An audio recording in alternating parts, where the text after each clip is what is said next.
Hej, jeg hedder Christian.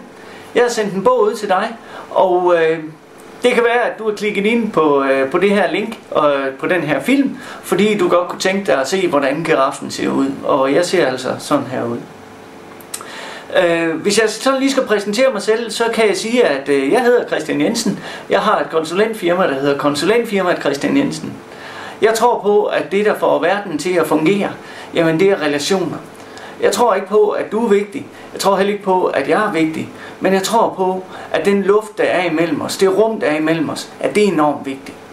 Og det, der er vigtigt, det er, hvad vi hver især fylder ind i det her rum. Vi kan vælge at fylde noget positivt energi ind i rummet, eller vi kan vælge at putte noget negativ energi ind i rummet.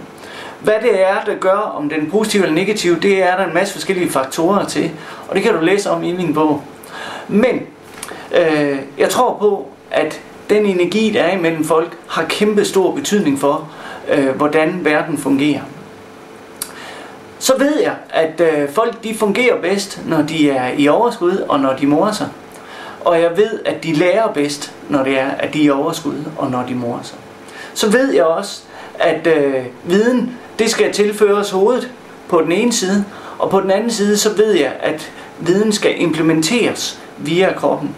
Derfor så hænger teori og praksis, det hænger rigtig godt sammen. Og det skal man sørge for i en læreproces, at det gør. Og måden jeg gør det på, jamen det er, at jeg arbejder med personalegrupper og med teams og med ledelsesudvikling. Og det gør jeg ved at have lige del teori og lige del praksis, hvor man går ud og prøver teorien af. Det var lidt om mig. Hvad er det så, jeg godt kunne tænke mig ude ved dig? Jamen jeg kunne godt tænke mig at høre, hvad er det for en butik, du driver? Hvad for nogle udfordringer har du? Måske kan jeg være med til at løse nogle af dem. Måske kender jeg nogen, der kan være med til at løse nogle af dine udfordringer. Måden, som jeg kan være sammen med dig på, der er 3 forskellige måder. Hvis du kigger på min hjemmeside, jamen, så har jeg faktisk tegnet det der. Trin nummer 1 ligger her. Jamen, her kan jeg have et fyraftensmøde. Her kan jeg komme ud og fortælle om, det tager cirka 1,5 time at fortælle om hver eneste trin, der er i den her bog omkring bevidst personaleledelse. Jeg kan også fortælle om de 4 trin, og så selve sammenhængen og indholdet i bogen. Det kan man også bruge tid på.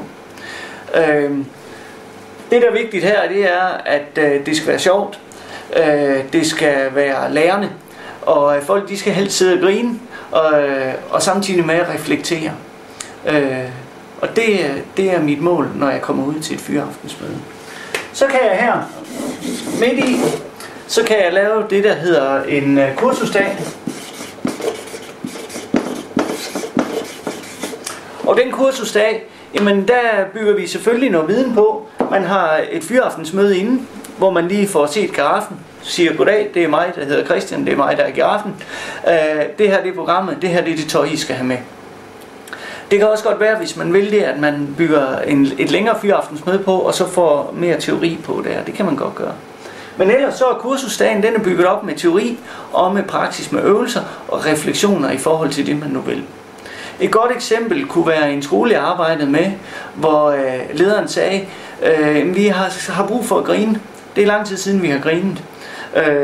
Og trin nummer 2, det er, vi vil gerne gøre vores praksis bedre. Kan vi gøre, så vi kommer til at tænke anderledes og tænke ud af boksen. Og for ham handlede det rigtig meget om, at man skal tænke anderledes end 40 uger, 25 lektioner af 45 minutter. Og det var jeg så med til. Der arbejdede vi sammen om at lave det, og det var jeg så med til, hvor vi havde nogle opgaver, som gav nogle rigtig gode erkendelseserobringer.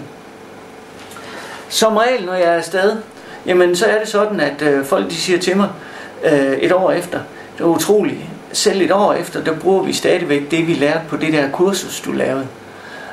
Og det er folk forundret over, at det sætter sig så længe.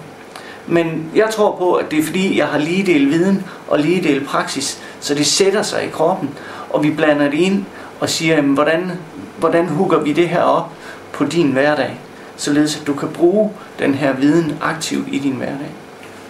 Trin nummer 3. Det er procesforløb.